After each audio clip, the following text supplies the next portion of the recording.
श्रीगुरुभ्यो नमः। हरिः ओम्। ॐ नमः श्रीयतिराजाय विवेकानन्दसूरये सच्चित्सुखस्वरूपाय स्वामिने तापहारिणे। Om. Good morning, dear devotees. We have been seeing the life of Swami Vivekananda. We have seen how he was trained under the guidance of Sri Ramakrishna into the spiritual heritage of Sanatana Dharma, and how Sri Ramakrishna gave the band of his young disciples, sannyasis, into the hands of Narayan, Swami Vivekananda, and asked him to be their leader and let his legacy continue. And so they, after the Mahasamadhi of Sri Ramakrishna, they lived in Baranagore, where they lived together, performed severe austerities under great poverty, and spending the whole time in meditation, spiritual discussions, bhajans, and the householders used to visit now and then. Surendranath Mitra used to financially support all this. And then, as any Hindu sannyasi, they wanted to travel and they want to go on pilgrimage. And Swamiji went on first a few pilgrimages, went to Varanasi, Vrindavan, Agra, and then came back to Baranagur. And then he wanted to go to Himalayas. So with Swami Akhandananda, he went first into the Kumaon region, then into the Tehri region, and then came back to Meerut, to Delhi. And at Delhi, he told his brother disciples that he wanted to go alone into the India. And so he started going alone. And from Delhi, he went into Rajasthan and then into Gujarat.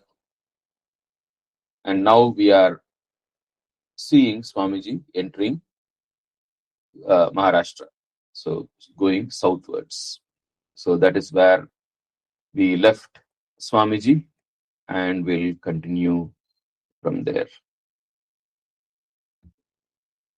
And all along, as he keeps going, we find that he is collecting great disciples at Hathras, Sarat Chandra Gupta, and then at Khetri, Raja Ajit Singh. No, it is more like in Ramayana we have the Aranyakanda, where Rama goes around collecting gems of disciples or devotees, right? It's almost very similar to that. Swamiji going around and getting a first-hand experience of what India is like, and discussing and with various princes and also the common man, and he is getting the first-hand experience of India. So going ahead, we saw that after visiting Gujarat, now Swamiji is entering into Maharashtra. So this is kind of the starting of South India. This is a gate. Maharashtra is a gateway to the south from that side. And overall, like I've kind of used pictures of Swamiji throughout this presentation of Swamiji during that time. Like, so So this is so whichever picture of Swamiji you see in the slides are taken during that time, right? So that way you can see how Swamiji is transforming as the time goes. So he journeyed to Bombay in July 1892, and there he met the local scholars and the big shots in the society, and then he went on a train from Bombay to Pune, and on the train he met Bal Gangadhar Tilak, who was a great uh, soul of Maharashtra, and he was very active in the freedom movement, and he had very good discussions with Tilak, and even when he reached Pune, he stayed with Bal Gangadhar Tilak, and they discussed a lot about the present condition of India, the past of India, the future of India. And Bal Gangadhar Tilak was a great scholar, and he wrote a commentary on Gita also from the point of view of Karma Yoga. And from Pune, he proceeded to Mahabaleshwar, Kolhapur, and then he reached Belgaum. At Belgaum, he stayed with Haripada Mitra. The house where he stayed is preserved as a memorial today, and also the another house in Belgaum where he stayed within the Fort Belgaum is now within the ashram premises. So the Ramkrishna Mission, ashram mission at Belgaum is uh, actually the place where Swamiji stayed, and so there he discussed various topics with Haripad Mitra, and he initiated Haripad Mitra and his wife. Initially, lot of he did not want to. They requested great devotion, and finally he did it. And from Belgaum, he came to Bangalore, and so he stayed in Bangalore, and uh, he used to sit on the outside of one house and meet people. And the stone on which he sat, that uh, has been shifted to Basavangudi Ramkrishna Math, and there's a very beautiful statue of Swami Vivekananda established on the exact stone on which Swamiji used to sit and meet people when he was visiting Bangalore. So he was in Bangalore visiting various people, talking to public. Initially, he was more with the common man, and eventually, as usual, his name started spreading, and soon it came to that attention of Sir K. Sheshadri Iyer, who was the Diwan of Mysore, and he was a great person, very scholarly, very well read, and very much uh, towards serving the people, and very influential. In Bangalore, we have Seshadri Iyer Memorial, we have Seshadripuram, lot of uh, like very influential person, and he was very impressed with Swamiji, and he wanted Swamiji to meet the Prince of Mysore. So from Bangalore, they went to Mysore as a state guest, and he met the Maharaja of Mysore, Sri Chamarajendra Udayar, and he was also a great person, and one of the, so out of all the princely states of India, Mysore was one of the very, very successful states because of legendary kings of Mysore, even right from Narasimha Udayar, even later Chamarajendra Udayar, Jai Chamarajendra, like now it's also continuing. So and also the great divans, Sheshadri Iyer, Sir M. Vishweshwaraya, Mysore was lucky to have several great people in the administration, and the king also was very modern in outlook, and because of that, lot of development happened in the Mysore state, contributing to the state of Bangalore and Mysore today. And so Swamiji was the state guest, and everywhere, like also Swamiji would like to mix with the locals. So he used to also spend time outside the palace with the common man. So as usual in every princely state, that was how Swamiji lived. And and there's an interesting incident where the Maharaja asked Swamiji what he thinks about his courtiers. And Swamiji was very candid, and he said, courtiers are courtiers everywhere. They always play chamcha to the king, telling whatever the king says is yes and praising the king. And he, in fact, everywhere he was warning the princess, like to be more critical, think more logically, don't just go with what the courtiers and the divan says.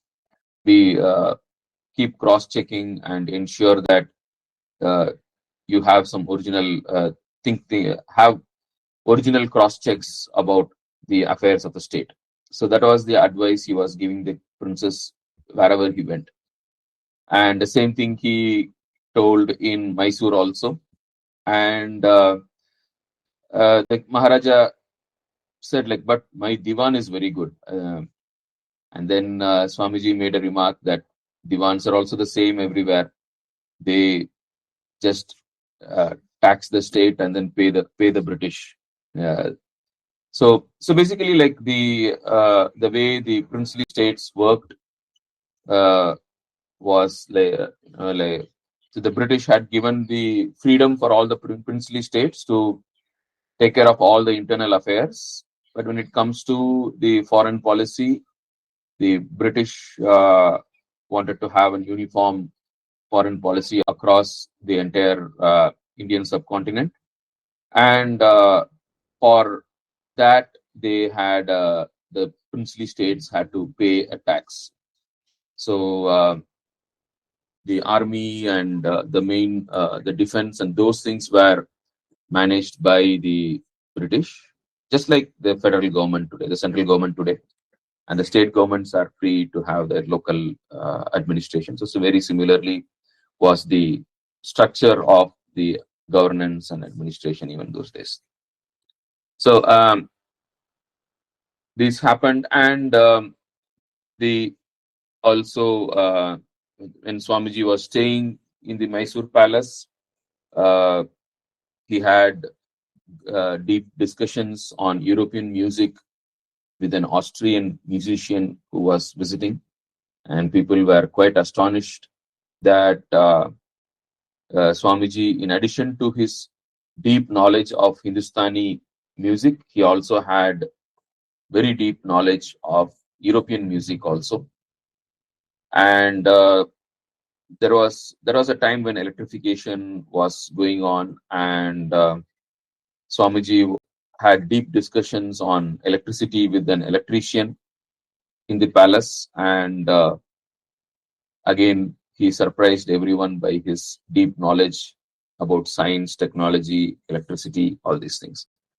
So and Swamiji moved on, and from Mysore he went to Thrissur.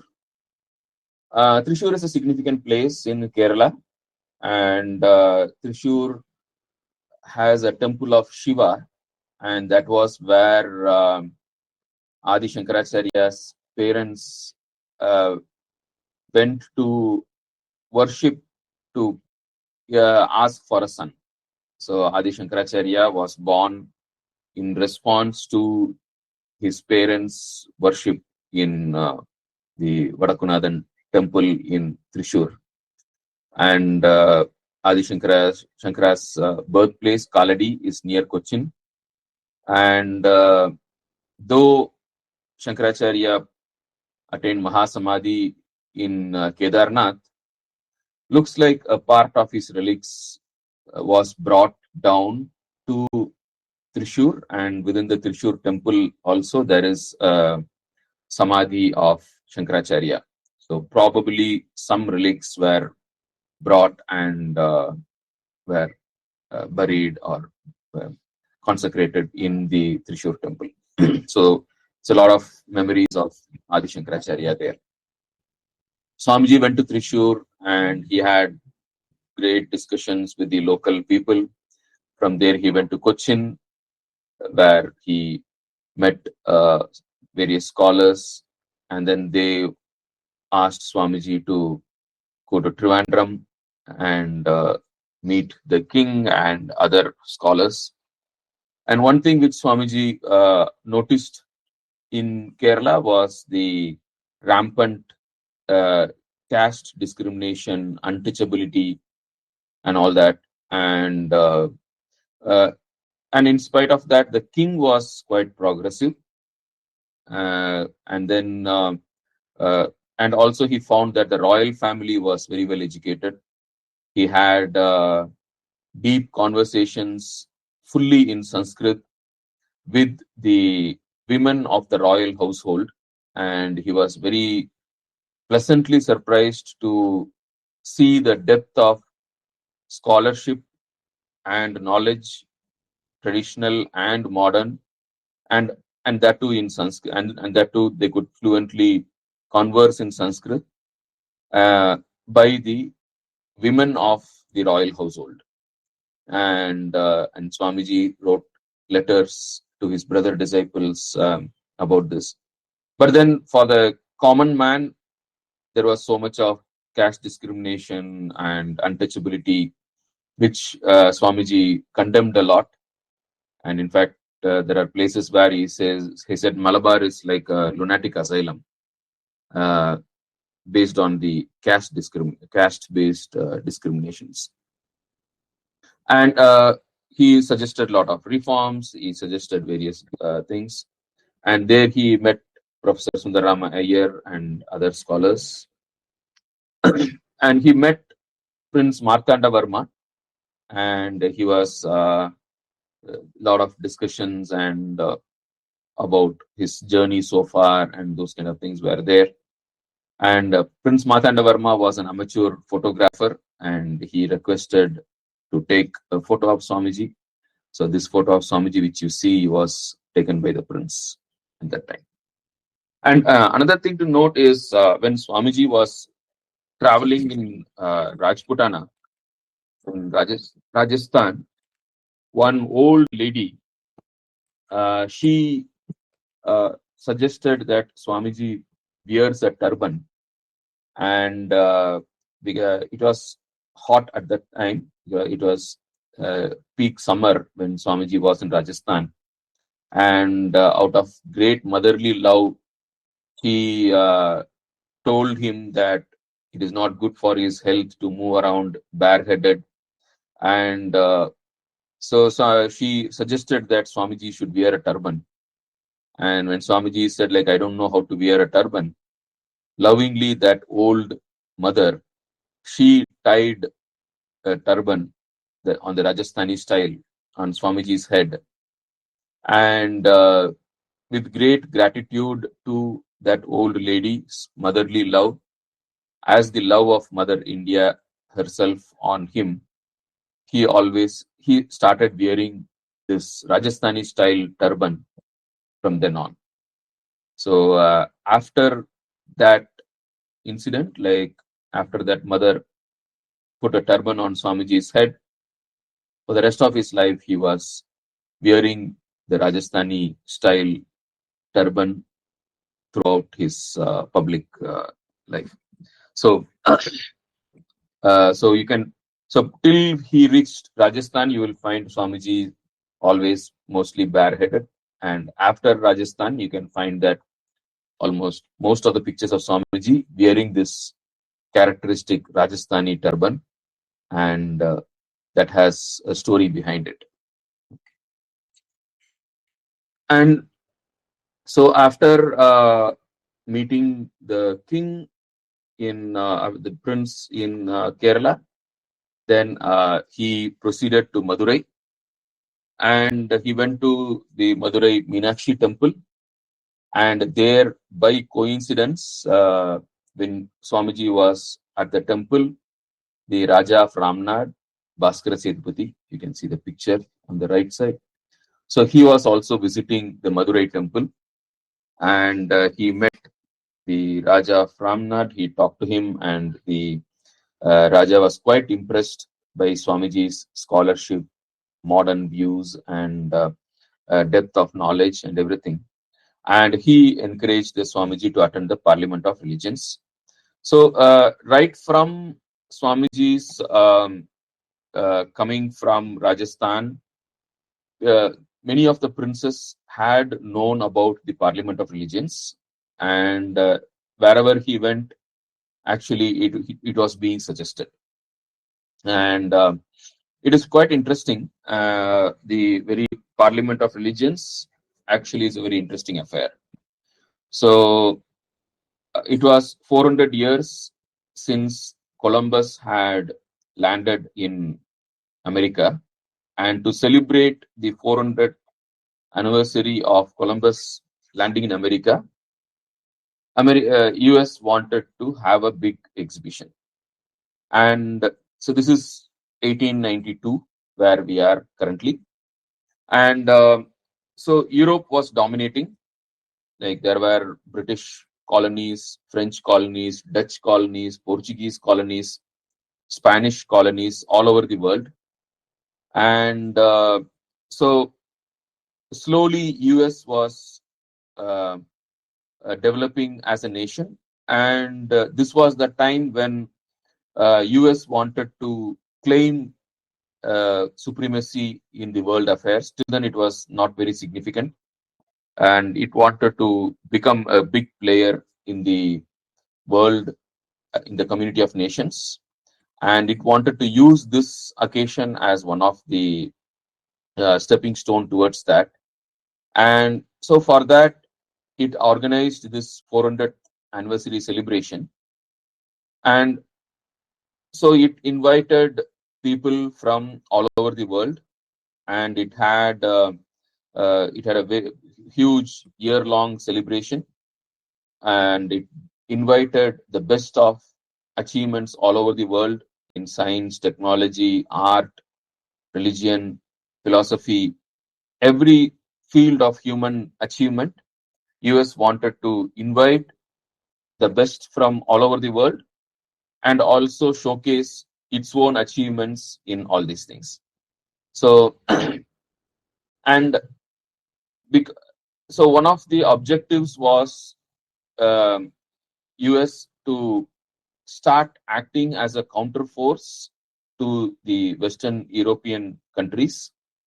And so many of the meetings where people spoke about, they talked about how the European countries were exploiting rest of the world as colonies, and how the people of the world were wanted freedom. And US took this opportunity to highlight those and create a platform for the anti-colonial uh, expressions of people all over the world. And now, knowing this or sensing this, British government was not very keen on giving too much publicity to the conferences which were happening in the US, because it was not in the interest of the Western European countries to promote the coming up of US in this pretext. So US government had sent to the British government to send delegates even from India to the various conferences, including the Parliament of Religions. But then it was not in the interest of the colonial government to send representatives from India. So the British government did not even pass it on to the people in India, to the government in India. And but then, because the US had done lot of publicity and everything, people had come to know that there was a parliament of religions is going to happen in Chicago, and especially the princes of India, they were quite up to date on what is happening in rest of the world. So they were very much aware of what is happening in US.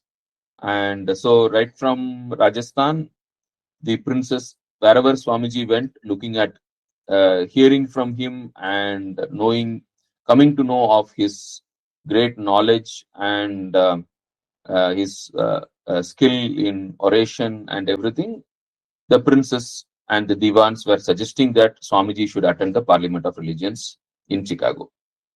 And so, but then, like, Swamiji was listening to it, but he was not very, he did, like, so slowly, as he was initially not very serious, but then as he came from one princely state to another princely state, everywhere this was being suggested to him. So he was kind of thinking that, okay, probably the Lord wants me to go there. But then he was not very sure. So he was kind of in a dilemma. So that is the state of mind when he reached here, Madurai. And for a long time, Swamiji wanted to visit Rameshwaram, the holiest place in South India. So even in those days, like, India was culturally a single country, right? Even during Shankara's time, Shankara had established the 4 mathas at the 4 corners of India. So right from time immemorial, India has been a single country culturally and politically. Like, there will be multiple states. That is not a big deal. Like, but culturally, India was always one. Right? Yeah, even 2000 years back, right? Or even during the Buddhist times, even India was a single country. Like, even at that time, culturally. So, and it is common that pilgrims visit Kashi and Rameshwaram as 2 complementary places. And even today, you go to Kashi, and then you say you want to go to Rameshwaram, and then you take the Ganga water from Kashi.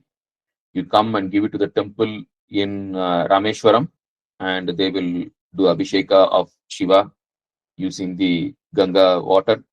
And then you do a ritual on the banks of on the seashore in Rameshwaram, where 3 lumps of sand to represent different deities in Kashi, Veni Madhav and all that, like, will be worshipped. And then you take the water from Rameshwaram, and then you go to uh, Kashi, and you leave those deities, that lumps of the sand in Ganga, and you worship Vishwanatha.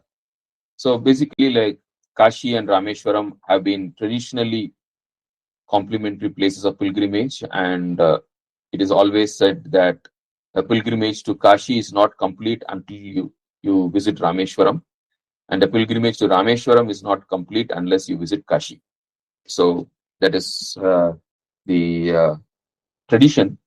So Swamiji had been wanting to visit Rameshwaram for a long time, and as the guest of the Raja of Ramnad, Bhaskara Sethupathi, and he visited Rameshwaram. And the word Sethupathi itself means, like, he's a king of Rameshwaram. Setu is the Ram Setu, the Set, which was built by Rama, right? Like, so traditionally the kings of Ramnad have been called as Sethupathi, the one who maintains the sanctity of Rameshwaram, the Punyas, the Tirtha of Rameshwaram. So Swamiji visited there, and then from there from Madurai he went to Rameshwaram, and then from there he went to Kanyakumari. And December 24, 1892 is when he sat at the last rock of Indian mainland in Kanyakumari. And so this rock is traditionally considered as a very holy place. And this is the rock as it is now. You can see the picture. And the small mantap in the front, now that is actually a temple where the impressions of Devi Kanyakumari's foot is there. The footprints of Parvati is there. So standing on this rock is where Parvati meditated on Shiva, facing north, standing on one leg. And the footprint of Parvati is there, and there's a mandap around that. And the bigger temple is what was built now in the past, about 50 years back, by Eknath Ranade and others, in memory of Swami Vivekananda's doing tapasya here. So this is the place where Swamiji sat and did tapasya.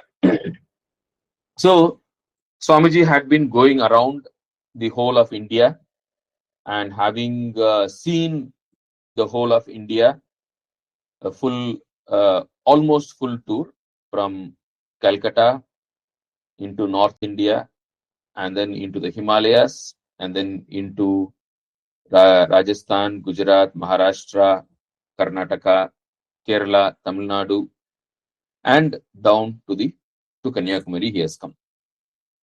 And having seen the whole of India and having known the pulse of India, now Swamiji sat at Kanyakumari and meditated upon how to revive this country.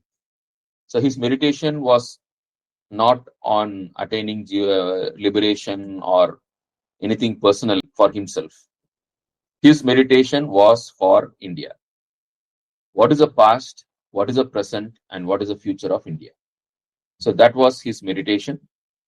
And remarkably, a similar meditation was done by Shankaracharya when at Srinagar in Kashmir.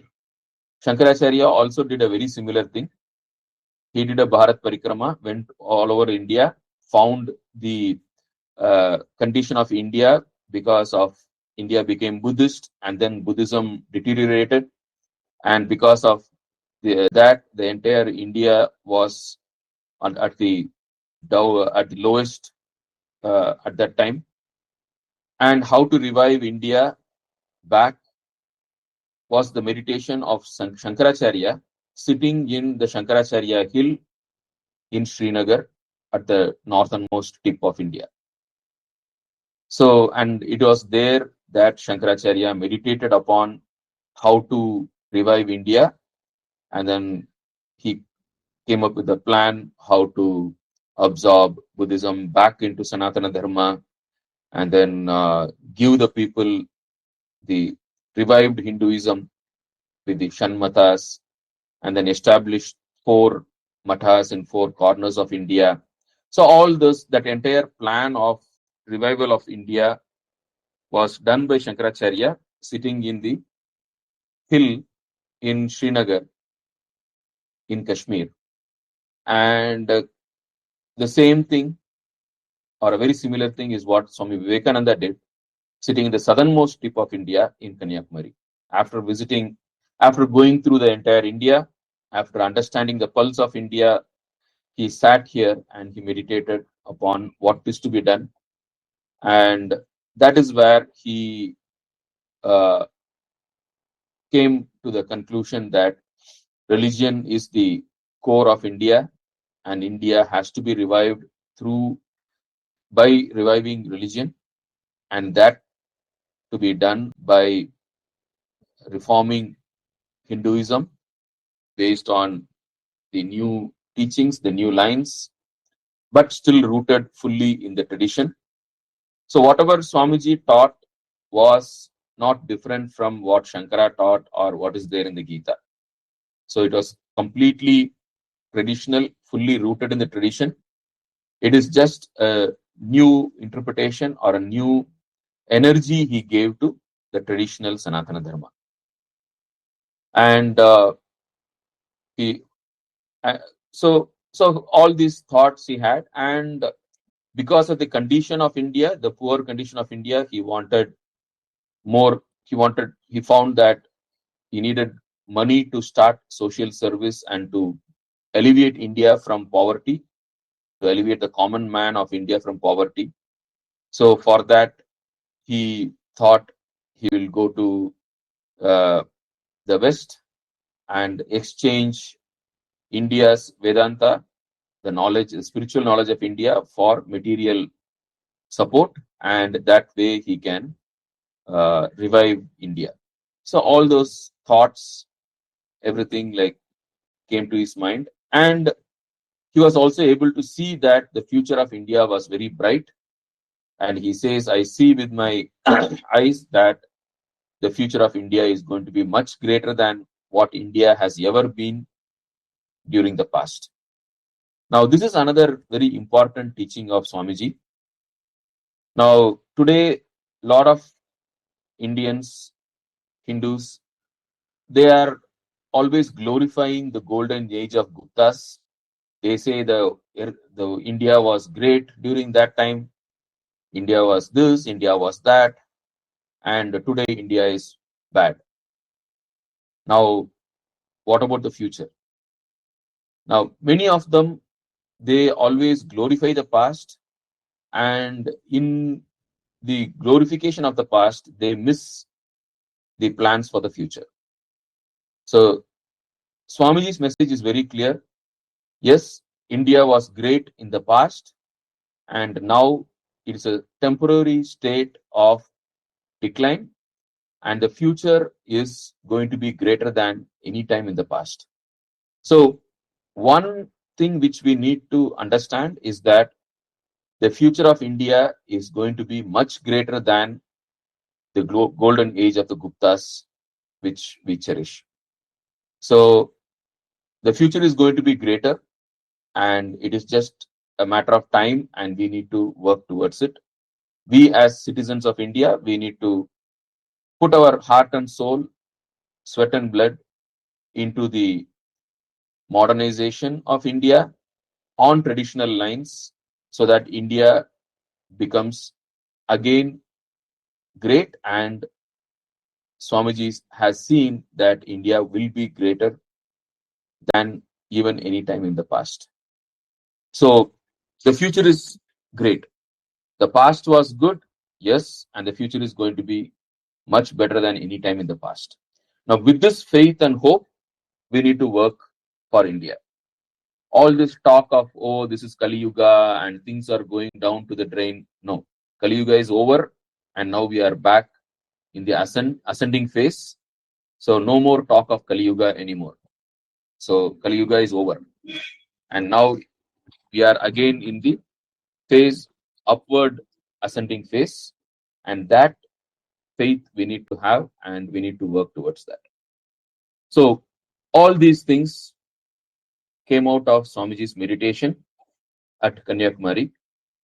3 days and 3 nights he meditated there, and there was one local person who used to go and keep food for Swamiji, because Swamiji used to be completely day and night fully in meditation only. So he used to go and silently keep some food for Swamiji there, and sometimes the food would be consumed, sometimes not consumed. So it happened there, and after 3 days, Swamiji had great clarity in the vision. He had the clarity of what to do, and he came back to the mainland, and he started walking from Kanyakumari towards Madras. So he walked through Ramanad and Pondicherry and arrived at Madras. And there, as usual, like he started mingling with the public, and soon he was identified, recognized by the scholars and the people of the place.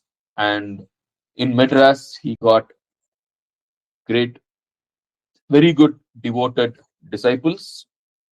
And this is Alasinga Perumal, a great, a very, very dedicated disciple of Swamiji. And and this person is Singaravelu Mudaliyar. He was originally an atheist.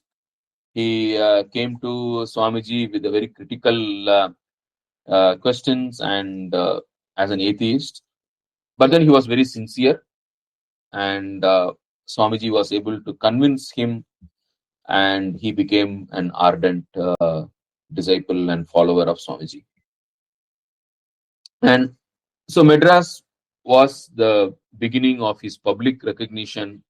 So far he was mostly in princely states, and this is where he has come back into uh, the British India, right? And so here is where like he started the organization, publishing, and all those things started from Madras. And here he was engaging in discussions with various people, and so Madras was known for deep intellectual acumen of people. There were great scholars and very much steeped in the tradition. There was a lot of, just like Calcutta, there were deep orthodox scholars and also highly westernized Hindus. And Swamiji was able to talk and with equal eloquence with both of them. And he was able to convince them of the future, and he was able to help each one develop in their own lines and then also see new lines of thought. And this was where in one meeting, he meeting, this was a private, like all these things were private conversations, a parlor meetings kind of. So he was asked to decisively declare what is his stance in philosophy. And without any hesitation, Swamiji said, Advaita Vedanta is what he prescribes to. And this is something which is true right from the beginning. And even when later, when one of the monks, when they were in Advaita Ashram in Mayavati, where it was pure, Mayavati Ashram is for pure Advaita, with no worship, no puja, only Atma Vichara, meditation, study of scriptures. That is the spiritual practice there. And one young brahmachari or monk, like he kept a picture of Sri Ramakrishna and worshipped. And Swamiji was critical. He said, like, no, this place is not for that. And then he wrote to Holy Mother saying that what is this? And then Holy Mother wrote back saying, we are all Advaitins, and what Swamiji has said is right. And even Sri Ramakrishna, in the Gospel, you can find where Sri Ramakrishna says, Advaita is the last word in religion. There is a statement made by Sri Ramakrishna, Advaita is the last word in religion. So, Ramakrishna Math is a traditional Advaita Vedanta following path, and so very much in line with Shankara. So now that was a significant declaration made by Swami Vivekananda during that time. And so he was talking about self-realization and God realization. Those were the topics. And also, of course, social reforms and all this. So, and in Madras, he got great followers, Singaravelu Mudaliyar and Alasinga Perumal and so many others. and later they Prabhupada Bharata was started here and then moved to Mayavati, and then it started first. Then Brahmavadin was there, and then Vedanta Kesari now operates from Chennai. So he had very good following there. And again in Madras, again people asked him to attend the Parliament of Religions in Chicago, and so they started raising funds for his journey. But still Swamiji was in a dilemma whether he really needs to go. Is it the wish of the Lord, or is it just his personal fancy? Could he go or not? So he was still thinking a lot whether to go or not. But then his followers in Chennai were very sure. They said Swamiji is the person to go, and he should go. And so in between, Swamiji visited Hyderabad, and there he was received warmly by the citizens and nobility. Though the king of Hyderabad, the Nizam, was a Muslim, the people and the Diwan and many of the government officials, they were all Hindu, and they appreciated him, just like Junagadh. If you remember, in Junagadh also, the king was a Muslim, but then the Diwan was Hindu, and Swamiji visited Junagadh, and he was hosted by the officials of the government. So he went to Hyderabad, and he spent a few days there, and he came back. And when he came back, he found that the reply to the letter he had sent to Holy Mother, asking about his whether he should go or not, had come, and Holy Mother had given the blessings. So Swamiji, before going to Hyderabad, Swamiji had written a letter to Holy Mother in Calcutta, and there Holy Mother had a vision that Sri Ramakrishna was walking into the ocean, and he asked Swamiji to follow him, and Swamiji followed Sri Ramakrishna into the ocean, and Sri Ramakrishna his form dissolved into the ocean, and Swamiji took that water and he was sprinkling all over the place, spreading it everywhere. So this was a vision which Holy Mother had, and which convinced her that it was Sri Ramakrishna's wish that Swamiji travels to the west.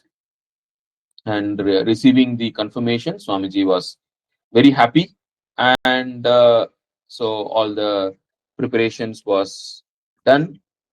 And initially, the disciples of Swamiji wanted him to leave from Madras, but then a call came from Khetri. So if you remember, like when Swamiji was in Khetri, Maharaja Ajit Singh, he had requested Swamiji to bless him with a son. So Maharaja of Khetri and his wife both were initiated by Swamiji, and they prayed to him, and Swamiji blessed them. And now he had a son. A son was born to the Maharaja of Khetri, and he wanted Swamiji to come and bless the newborn prince. And Swamiji could not refuse the request, so he wanted to visit Khetri, and he told the Maharaja that he was going to the Parliament of Religions, and so the Maharaja said, like, you come to Khetri, and from Bombay you can go, and we will make all the arrangements. So Swamiji went to Khetri, and he there again. It was this time when another significant anecdote in Swamiji's life happened. So Once when Swamiji was there, the Maharaja had arranged a music program in the evening, and a very renowned uh, dance dancer and singer. She was supposed to sing, and so Swamiji thought, like, I'm a sannyasi, and I don't want to listen to a music program by a dancing girl.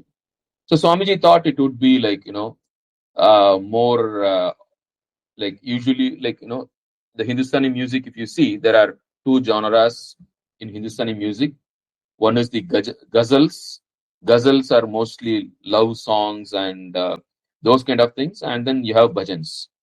So Swamiji thought that anyway she is a dancing girl, and so probably she will be singing some ghazals. And as a sannyasi, I have got nothing to do with all this human love and all these things. So Swamiji did not attend the music program, and he stayed in his room. But it was in earshot distance from the place where the singing was happening. He was there, and this girl, she was very devoted girl, and because she was expecting Swamiji to be there in the audience, a monk, so she had actually already planned to sing a lot of devotional songs, a lot of bhajans, Kabir Das, Surdas, Mirabai, Tulsidas, like the uh, Hindustani bhajans tradition has got beautiful songs, and you can see Ramakrishna Math, lot of songs by those great saints. Like, they are not just mere poets. Tulsidas, Kabir Das, Mirabai, Surdas, Guru Nanak, right? And so, so all these songs are there, and she had prepared a very good collection to sing before Swamiji.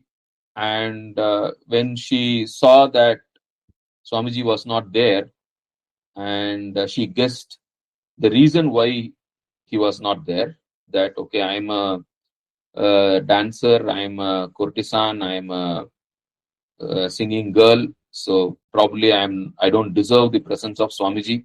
That's what he might have felt. And so she started singing a Surdas bhajan, Prabhu Mere Avaguna Chitna Dharo. Now, many of it's a very popular bhajan, especially among Ramakrishna Math. You must have heard about it. So it was a bhajan sung by Surdas, and Surdas, I don't know, he was a blind poet, and though being blind, he could see the form of Krishna alone. So he used to sing in the temple, and every day he used to sing uh, exactly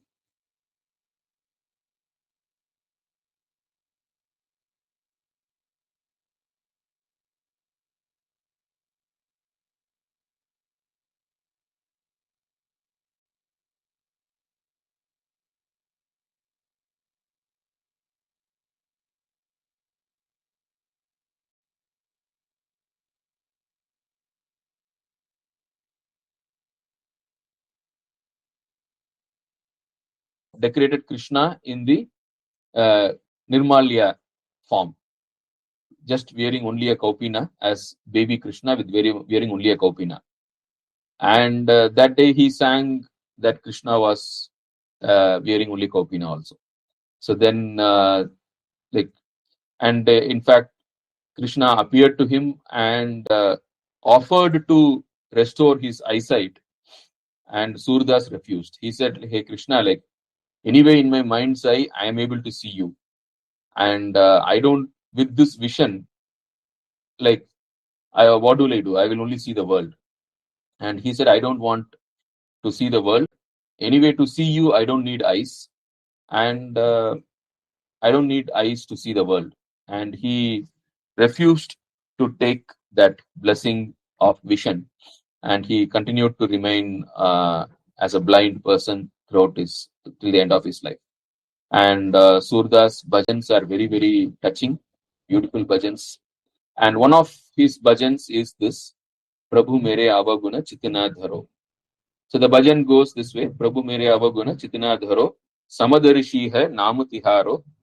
So, oh Lord, like, don't look at my defects. You are known to be a samadarishi. So, and the first stanza says, like, पारस के मन द्विधा नहीं है, तुहु एक कांचन करो. So इक लोहा पूजा में राखत, इक व्याध घर में. So there is one piece of iron which is used in the puja, right, in the form of metal, in the form of lamps or in the form of the bell and things like that. So इक लोहा पूजा में राखत, इक व्याध घर पे. So, and there is other metal which is in the form of the axe or the knife of the butcher. पारस के मन द्विधा नहीं है, दुहु एक कांचन करो. The philosopher's stone, right, or the paras, that does not distinguish between the metal in the puja room and metal in the hands of the butcher. It converts both into the same gold. Right? So, and then it says, so there are the streams. One is called a gutter water, but even if when the gutter water joins the Ganga, it becomes purified, and ultimately it is Ganga only. And then similarly, it says the Jnani does not distinguish between Jiva and Brahma, and both are every Jiva is an Amsha of the Parabrahman only.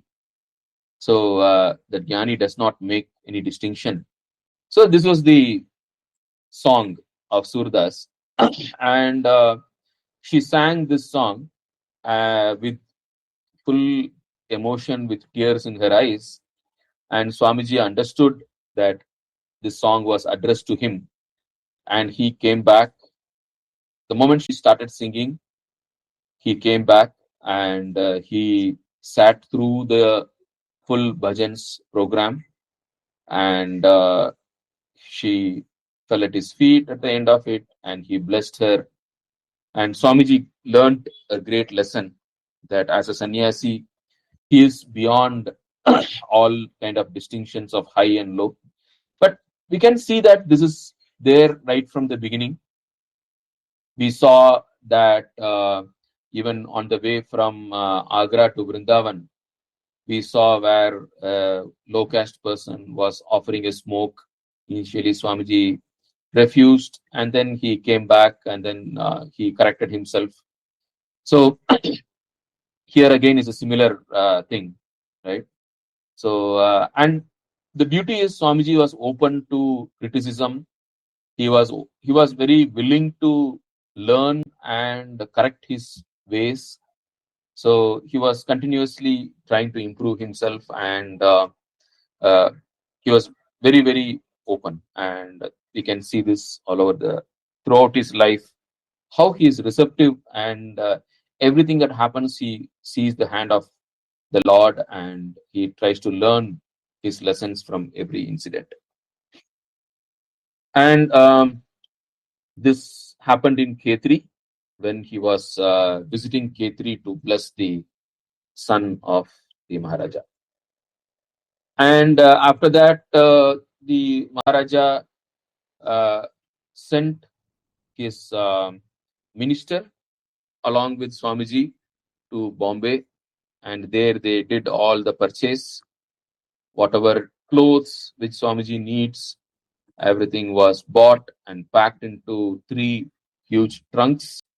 And so everything was done by the Maharaja, and the Maharaja also gave him a lot of money for his expense, and also promised him that anytime he can wire back, and Maharaja will send money from here.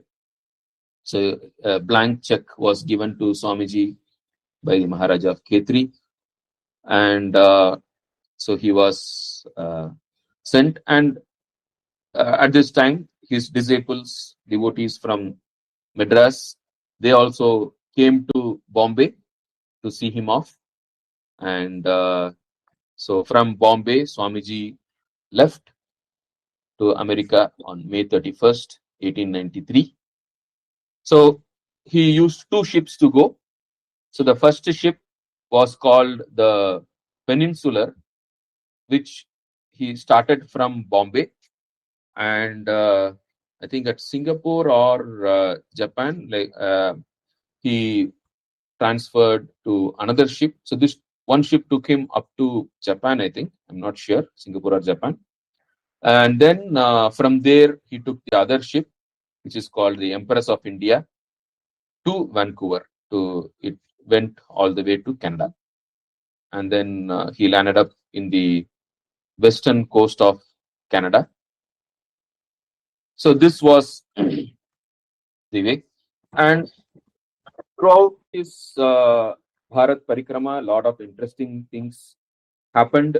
And so he saw the length and breadth of India, and he saw what is happening there. And he got basically the pulse of the country, right? And so if later, if you ask him, a lot of people even later, they asked why he went to America. His plan was very clear.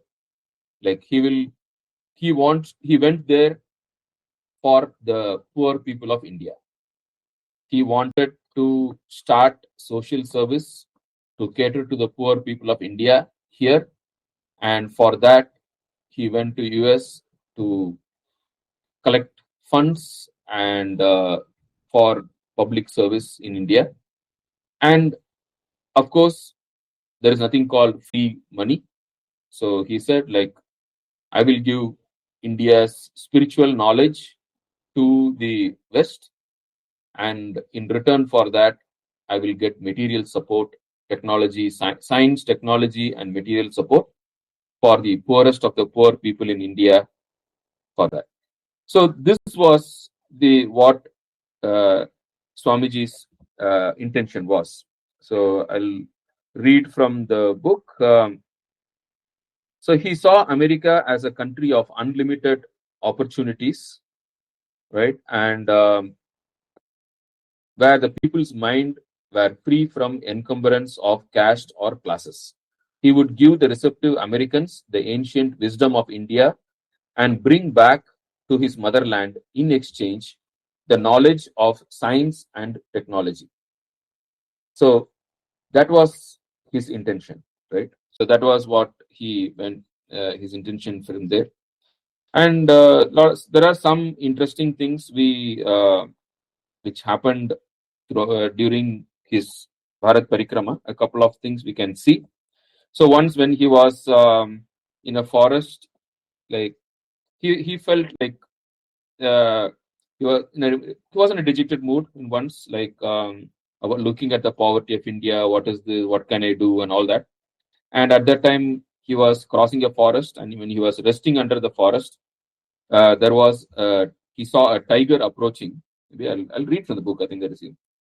Forthwith, he entered a deep forest and walked the whole day without eating a grain of food.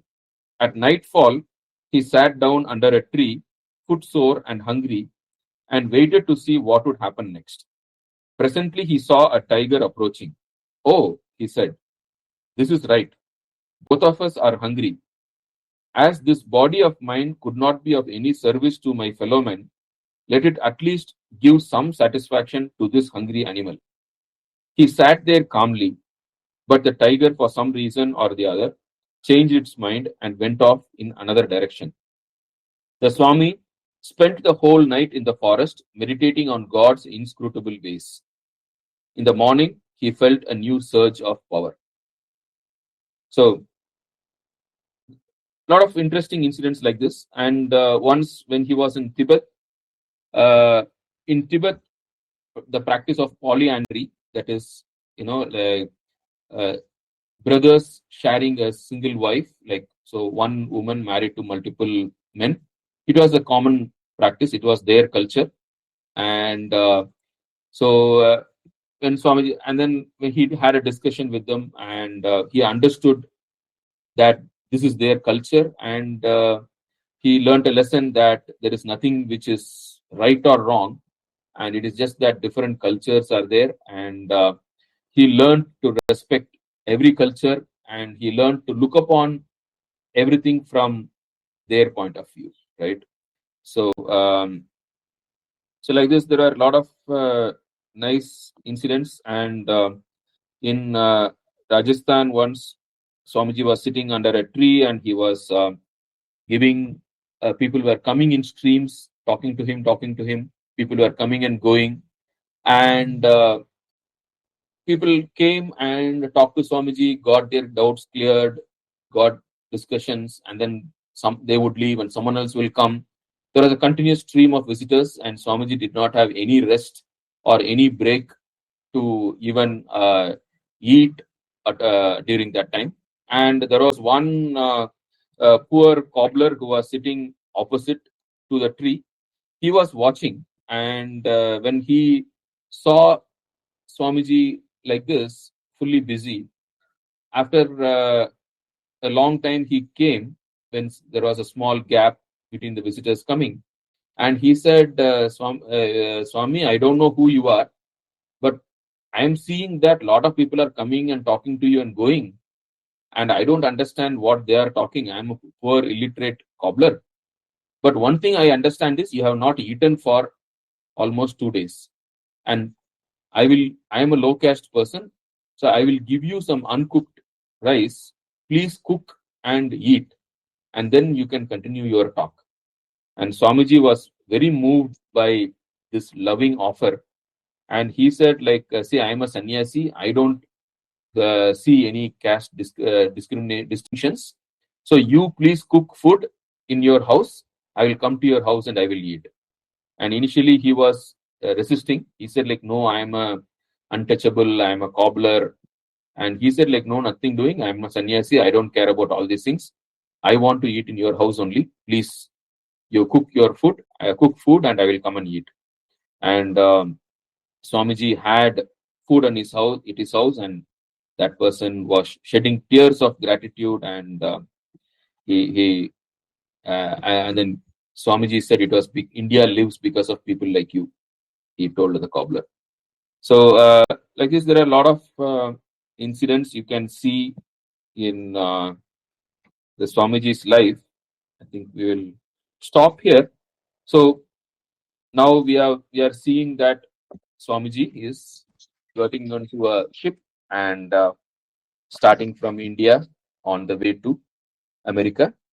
And from tomorrow, we will see what happens on the ship, and even his travel from Bombay to Canada is very adventurous, and then what happens after that is still more adventurous. So we will see how the hand of the Lord is there at every moment of his life and journey. So we'll stop here. Om Namah Shri Yatirajaya Vivekananda Suraye Satchit Sukhaswarupaya Swamine Tapaharine. Om Shri Ramakrishnaarpanamastu. Om Tat Sat. Jai Ram Krishna. Jai Ram Krishna.